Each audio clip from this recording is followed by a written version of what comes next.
Olá, sou Roberto Titzman e gostaria de oferecer alguns comentários sobre a marca escolhida para a Copa do Mundo de 2014 no Brasil. Assim que a marca foi apresentada ao público no finzinho de maio e início de junho, começou um grande debate. Redes sociais como o Twitter e vários outros meios de discussão começaram a ter centenas, milhares de comentários criticando, elogiando, muito mais criticando do que elogiando a nova marca, dizendo que ela era muito simples, muito feia, muito bonita, quem afinal de contas havia escolhido, qual seria a propriedade para terem escolhido a marca, etc e tal, etc e tal. O que me parece é que a discussão em torno da marca está muito mais em volta dela do que em vez de discutir as características dela em termos de uma peça de design. Para contribuir para esse debate, eu gostaria de abordar a questão por três pontos. O primeiro deles vem do modernismo gráfico. Aqui nós temos uma imagem do designer americano Paul Rand, que é um designer seminal da segunda metade do século XX, nos Estados Unidos. Ele aparece aqui à esquerda do quadro, e ele é o designer que cria a marca da IBM, por exemplo. Ele cria a marca da IBM tanto propondo uma ideia de eficiência, quanto propondo uma ideia de eletrônica, por causa dessas linhas interrompidas, quanto propondo a ideia que o design ele deveria ser lúdico, ou seja, trabalhar com alguma ideia de ambiguidade para justamente atiçar a imaginação do espectador ao ler as suas peças. Se a gente pensa bem, o logo da IBM ele é também um exercício com muito espaço vazio, certo? Ele não tem exatamente apenas as linhas tão precisamente desenhadas ou preenchidas como a gente vê em várias outras formas, e aí reside parte do seu interesse. O Rand também tinha uma tradição de brincadeiras visuais, ou seja, ele gostava de propor uma espécie de charada para o seu leitor. E aqui a gente pode ver uma charada dessas feita por ele numa camiseta. Ou seja, o que a gente tem aqui é o IBM, ou seja, olho, abelha, M. Em inglês, IBM, soa exatamente como a sigla lida da empresa essa de tecnologia e computadores. Uma forma lúdica de representar a marca. O lúdico no Paul Rand também estava em peças gráficas como essa aqui. Ou seja, aqui uma abelha está visitando um campo florido. Esse aqui é um pôster que ele fez na década de 80 para uma exposição no Japão. E observem que beleza, né? São as formas mais simples possíveis e ainda assim se evoca o movimento e se evoca todo um equilíbrio nessa imagem. E também aqui mais um logo, esse aqui de 1960 da Westinghouse, aquela empresa de energia. Aqui o Rand ele foi criticado pela diretoria da empresa por ter feito um logo que parecia as orelhas do Mickey Mouse.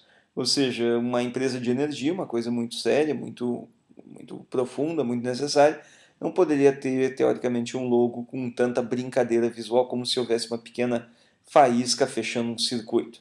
Felizmente, ele conseguiu vencer na reunião de diretoria e aprovar aí a sua marca. O que eu chamo a atenção aqui também com exemplos dos livros infantis que ele criou é que uma marca ela precisa com que as pessoas se acostumem com ela, se acostumem com essa proposta que uma marca traz. Ele dizia, se eu fizesse o logotipo da IBM em letras arcaicas, elas evocariam tradição, provavelmente muita gente escolheria o logo por parecer tradicional, mas não seria o logo que a empresa merece. Não seria a imagem que essa marca precisa, certo? Então, o que eu acho é que nessa discussão com a marca brasileira, que nessa marca da Copa, justamente tem uma ideia de que as pessoas vão se acostumar com essa ideia aí. De onde é que vem essas formas que a gente está vendo aqui, né? Além desse lúdico, dessa releitura do modernismo, tem uma ideia de elementos muito brasileiros. Observe como as filigranas, né, as ranhuras numa pena de um papagaio, de uma arara ou de alguma coisa assim, estão presentes ali naquelas ranhuras que formam uma espécie de dedos de uma mão. Essas mesmas ranhuras aparecem também em formas vegetais, como aqui as raízes de uma árvore no manguezal, as seivas, lá, os veios de seiva, uma Vitória Régia, ou mesmo em coisas como a boca do rio Amazonas, vista numa foto de satélite. Essa ideia de você capilarizar, de você fazer vários caminhos, que se reúnem não está presente apenas na natureza, em paisagens naturais ou na flora, na fauna do Brasil. Ela também está presente, bom, aqui mais um exemplo, na união do Rio Negro e do Rio Solimões, no norte do país, mas também está presente, isso aí vai sendo relido dentro do modernismo brasileiro. O modernismo, de alguma forma, ele vai se apropriando e sintetizando essas coisas que vêm da natureza, que vêm de um imaginário, de algum lugar, né, de alguma coisa. Ele tem esse elemento, e na catedral aqui do Niemeyer, de Brasília, a gente pode ver uma forma que ela é aparentada com essa que a gente vê no logotipo da Copa, ou seja, vários caminhos ali, vários ramos, vários meios, eles vão se somando numa única construção, numa única elaboração. Talvez não por acaso, no Brasil a gente sempre tem essa ideia que a gente está muito próximo entre o urbano e o natural. Aqui numa foto que eu fiz em Niterói, a gente pode ver justamente isso sintetizado de uma forma bastante didática, onde o ofício do ser humano, a sua cidade, ela está de alguma forma muito costurado com a natureza que o envolve e que o abraça. Ou seja, essa ideia de um abraço, da proximidade, das mãos que formam, mas que também são mais ou menos vegetalizadas ali, é uma coisa que nessas imagens aqui o Museu de Arte Contemporânea também do Niemeyer em Niterói é outra imagem que ela lembra essa integração entre aquilo que é planejado e aquilo que é natural, que é algo muito caro, a ideia do que é ser visualmente brasileiro, tão próprio do Brasil quanto a própria ideia de mistura de povos, de etnias, de culturas, dessa proximidade, dessa mistura toda que é o Brasil. Então, por isso também as mãos de várias cores, as mãos que também evocam imagens lá, cores da bandeira do país, mas essa ideia dessa proximidade, dessa cordialidade brasileira, que é muitas coisas que a gente tem de melhor enquanto sociedade, é algo que está expresso nesse logotipo. Bom, ainda um terceiro elemento sobre esse logo que eu gostaria de comentar, que aí eu acho que é uma influência mais direta aqui, temos o modernismo, temos imagens e do imaginário pátrio do Brasil, mas também tem uma influência aí do Henri Matisse, especialmente do artista francês, nas obras que ele fez no final de sua vida. A gente vai observar a representação da natureza do Matisse nas obras que ele fez com recortes de papel, quando estava tomado nas mãos pela doença degenerativa que impedia ele de ter a mesma agilidade de antes.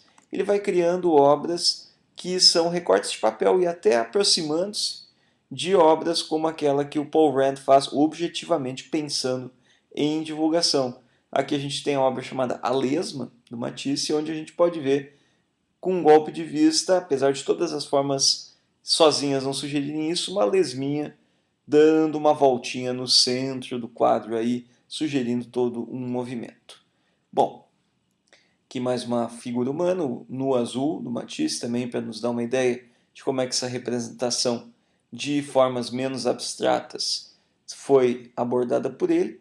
E, de qualquer maneira, esse logotipo da Copa aqui, ele tem a ver com essa representação de natureza do Matisse, tem a ver com o modernismo lá, que também vai buscar a forma sintética que pode ser facilmente reproduzida, e também tem a ver com todos esses elementos do imaginário pátrio.